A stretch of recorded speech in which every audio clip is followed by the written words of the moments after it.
આજના વિડીયોમાં એવા ઉપયોગી આઈડિયા શેર કર્યા છે કે તમારા ઘણા બધા કામ પણ સરળ થશે, તમારો કિંમતી સમય અને મહેનત બચશે. તો વિડીયો ખૂબ જ ઇન્ફોર્મેટિવ છે, એન્ડ સુધી જોજો અને સારો લાગે તો લાઇક કરજો.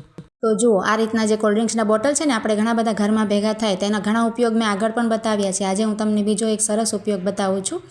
તેના માટે છે ને આપણે જરાક છરીને ગરમ કરી લેવાની, ને આ રીતે જુઓ તેનો જે નીચેનો ભાગ છે ને તે આ રીતે કટ કરી લેવાનું. જુઓ, હવે જો બંને ભાગ છે ને તેના સરસ તમને બંને ઉપયોગ બતાવું છું. તો જો આની આપણે છે ને માપ તરીકે ઉપયોગ કરી શકાય. જો દાળમાં કે આ રીતે આપણે નાખી દઈએ ને, ચોખામાં ને એમાં તો આપણે સ્ટીલના વાપરતા હોય, પણ દાળમાં આપણી પાસે કંઈ ન હોય ને, આપણે તૂટેલા કપ વગેરે વાપરતા હોય, વાટકી વગેરે, તો આ રીતે પણ વાટકીનું માપ કરીને આપણે રાખી શકાય. જુઓ, ખૂબ જ સરસ આઈડિયા છે. અને હવે તેનો જે નીચેનો ભાગ છે ને કટ કરેલો, તેનો ઉપયોગ તમને બતાવું છું. જુઓ, આને આપણે શું કરી શકાય કે આપણે જે મોટા લિક્વિડની આપણે બોટલો હોય કે પછી તેલની મોટી બોટલ હોય ને આપણે આ રીતે નાની બોટલમાં ઠલાવી હોય ને, એટલે કે નાખવી હોય ને તો ઢોળાય. જુઓ, એમને એમ ના થાય, પણ આ બોટલને તમે આની અંદર નાખી દેશો તો સરસ આપણે આવી જશે. અને આ રીતે આપણે જુઓ, તમને પાણીને નાખીને બતાવું છું, જરાય નીચે ટીપું ઢોળાશે પણ નહીં.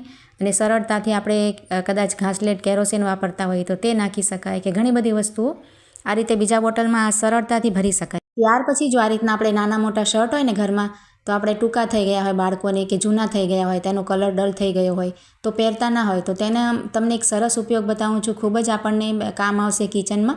તો જો આપણે શું કરવાનું, એક ડીશ લઈ લેવાની મોટી, અને આ રીતે છે ને શર્ટનો જે ઉપરનો ભાગ છે ને બટનવાળો, એની ઉપર આ રીતે ડીશને રાખી અને આપણે ડીશની ગોળાઈ આપણે આ રીતે કટ કરી લેવાની. જુઓ, આ રીતે આપણે પ્લેટ રાખીએ ડીશ, તો આપણને કટ કરતાં ફાવે, તો આ રીતે ગોળ આકારમાં અહીંયા આપણે શર્ટને કટ કરી લેવાનું. જુઓ, આ રીતે હું તમને વિડીયોમાં બતાવું છું ને, એ રીતે તમારે કોઈ પણ થાળી લઈ ડીશ લઈને આ રીતે કટ કરી લેવાનું.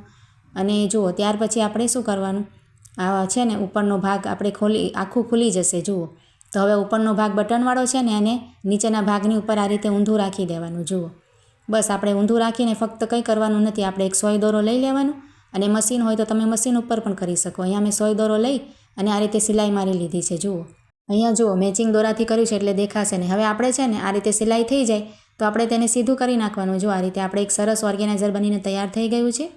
આ રીતે જુઓ, કવરની જેવું આપણે બની ગયું છે. આમાં તમે ઘણી બધી વસ્તુઓ રાખી શકો, અને ઉપરથી બટન છે એટલે આપણે બંધ પણ કરી શકાય.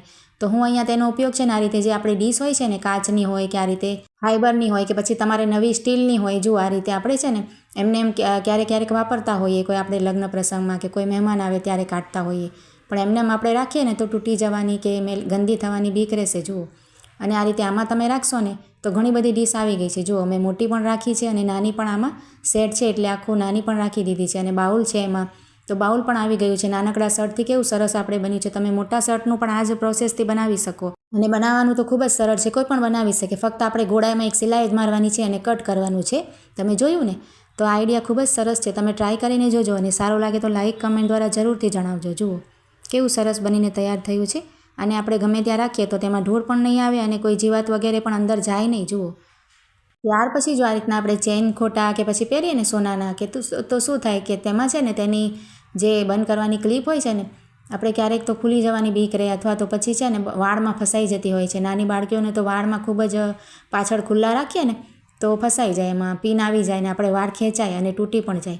તો તેના માટે આ રીતના સેલો ટેપનો એકદમ નાનકડો પીસ લઈ લેવાનું, અને તેને છે ને કવર કરી લેવાય. જો આ રીતે પિન ઉપર બંધ કરવાની ક્લિપ હોય છે ને, એને આગળ ફરતે ગોળ ફરતે વીંટાળી દેવાય. જુઓ, તો એ એકદમ સરસ આપણે પેક થઈ જાય, ખુલશે પણ નહીં, અને બે ફાયદા થશે. વાળમાં પણ આપણે ભરાય નહીં. જુઓ, અને આ રીતે હોય એટલે દેખાય પણ નહીં કોઈને કે આપણે લગાવી છે. જુઓ, ખૂબ જ સરસ આઈડિયા છે, ટ્રાય કરીને જરૂરથી જોજો.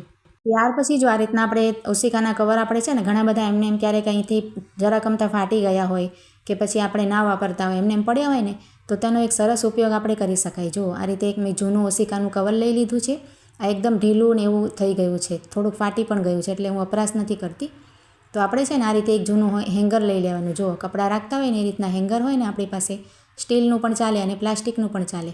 અને આ રીતે છે ને ઉપરની ભાગે રાખવાનું, ખુલ્લું હોય છે ને ઓશિકાનું કવર, ત્યાં રાખી અને આપણે સિલાઈ પણ કરી શકાય. અહીંયા હું સેફ્ટી પિન લઈને તમને બતાવું છું. જુઓ, આ રીતે 2-3 સેફ્ટી પિન આપણે લગાવી દેવાની, એટલે પેક થઈ જાય. આપણે સિલાઈ કરીએ ને સોય દોરાથી તો પણ પેક થઈ જાય. જુઓ, ટાંકા મારી લેવાના, તો આ રીતે એક સરસ તૈયાર થઈ જાય. જુઓ, અહીંયા હું સ્ટેપલર પિન મારીને પણ બતાવું છું, તમારે આ પણ કરી શકાય, પણ આપણે ટાંકા મારીએ એટલે સરસ રોજ ઉપયોગમાં લઈ શકાય. જુઓ, હવે આપણે છે ને બાળકોના રૂમમાં આ રીતે દરવાજાની પાછળ લગાવી દેવાય કે તમે કિચનમાં પણ કઈ વસ્તુ બીજી રાખવી હોય તો લગાવી શકો. જુઓ હવે જુઓ એમાં આપણે છે ને આ રીતના નાના બાળકો ઘરમાં હોય ને તો એમના કપડાં નાના નાના હોય ને તો એમાં આ રીતે ભરી શકાય. જુઓ આપણે મેલા ભરવા હોય તો મેલા પણ ભરી શકાય અને ધોયેલા પણ ભરી શકાય. જુઓ ખૂબ જ સરસ આઈડિયા છે. ટ્રાય જરૂરથી કરજો અને સારો લાગે તો કમેન્ટ કરજો.